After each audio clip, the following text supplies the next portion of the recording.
Is Igbo wealth too loud for Nigeria? It's a question that comes up again and again, online, in casual conversations, and even in serious debates.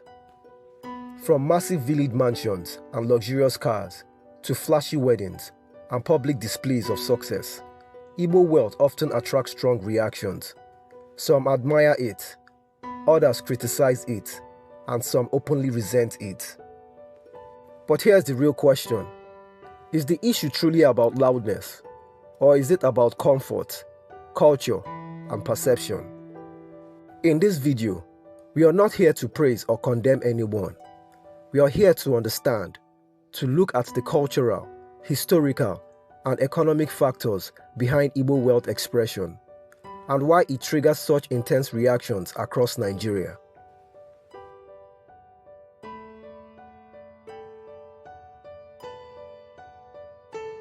When people say Igbo wealth is too loud, they usually mean a few things.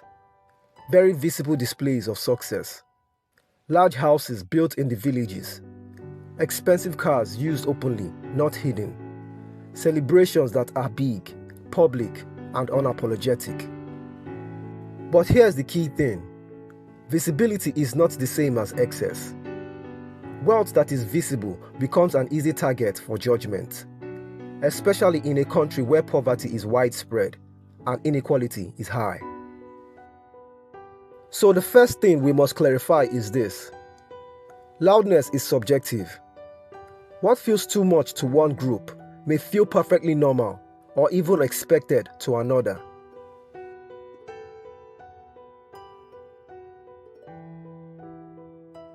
To understand this properly, we have to talk about Igbo culture.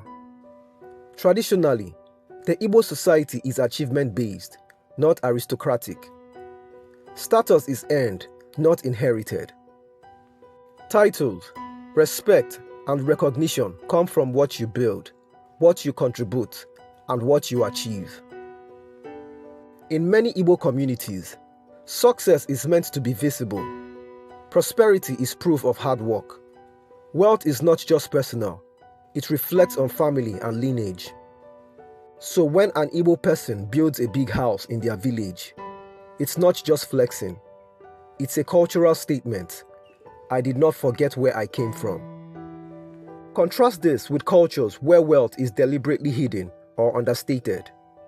Neither approach is superior. They are simply different.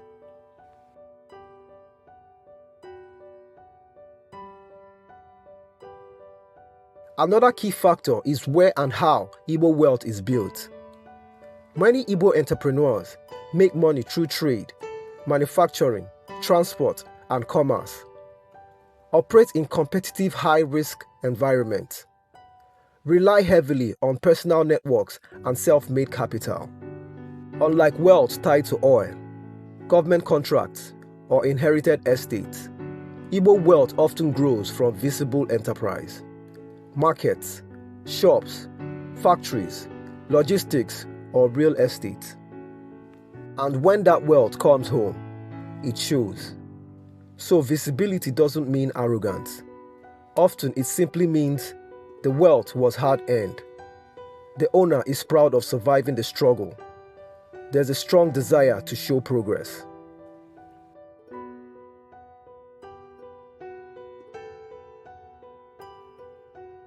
History also plays a huge role. After the Nigerian Civil War, the Igbo people faced economic exclusion, asset seizures, systemic setbacks. Rebuilding from almost nothing created a culture of self-reliance and resilience. So far, many visible success isn't just enjoyment, it's survival validated. When someone who once had nothing now builds something massive, the display becomes emotional, not just material. That context is often missing when people judge from the outside.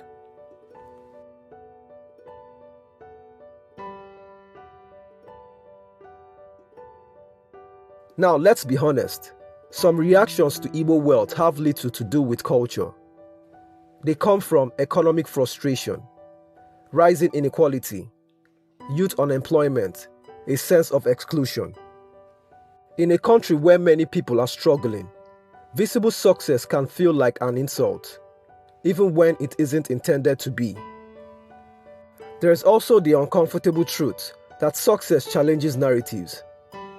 When a group consistently produces entrepreneurs, builders, and investors, it disrupts stereotypes, and disruption often attracts resentment.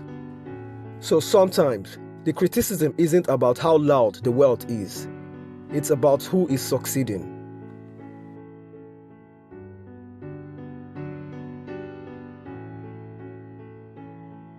To be fair, not all criticism is baseless. There are moments when wealth is displayed without sensitivity to surroundings. Community development lags behind personal luxury. Public celebration feels disconnected from social realities. These are valid conversations, not attacks. Every society must constantly ask, how does success uplift others? Does wealth create value beyond aesthetics? Are communities growing alongside individuals? These questions apply to all Nigerians, not just the Igbo.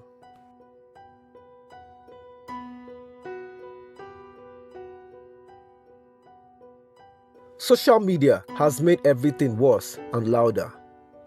Platforms amplify the biggest houses, the flashiest weddings, the most extreme examples.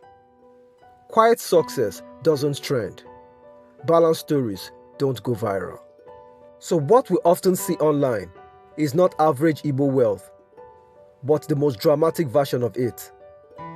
And when those images circulate without context, stereotypes harden.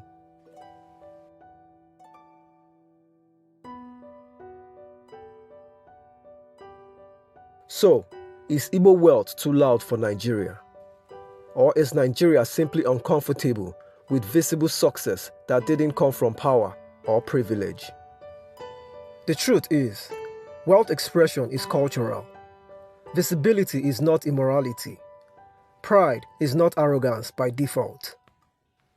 The bigger issue isn't how loud wealth is, but how we respond to success that doesn't look like ours.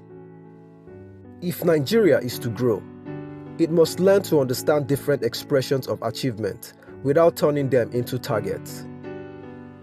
Because when success becomes something we shame instead of study, everyone loses. What do you think? Is Igbo wealth misunderstood or genuinely excessive? Drop your thought in the comments. Let's talk respectfully.